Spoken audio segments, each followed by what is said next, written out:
saarka tan abada waxay ka bilaabanaysaa abow dunidan dhammaan daa'im baa abuurtayo isaga afarteeda dacal duqa u istaajiye qofkii doora garan hawsha dusha saaratiyo daruftan nagu korisayo da'deen nagu dhaafisay allow aabow ku daa aabow daar waxbarasho iyo dugsi qowlkii alliyo diintii wacnayd lagu barto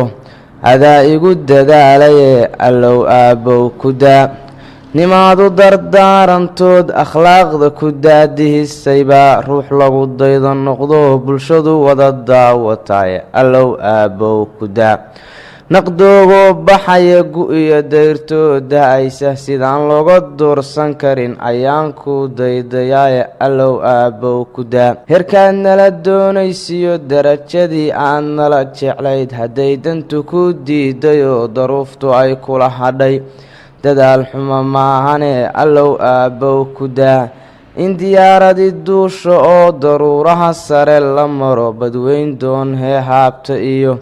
raggii fikraddaa dejiyey waa dul aad dhashay allow aabow ku daa dembigaagii hore iyo midkaagii dembi alla dhaaf jahanamo dugeedana derbiya lagaaga awday allow aabow ku daa deeqda dunida taal nina lama soo dego rabaa dadka siiya ee haddaad nolol damaashaad rabtay duquna uu dan yar yahay daa'im baa ka tibay darxumo kulama jeclayne aabe doqon ha odhanine allow aabow ku daadheh markaan aabow ku dayo naftaa kugu diirsato qalbiga igu kaa dogo diiftaa iga kaa badi allow aabow ku daa abaalkaagii ma dumin dadka waan ku jeclahay abi dunida ugu sarree aakhirana daartii jan iyo fardowsa lagu dhex dejiye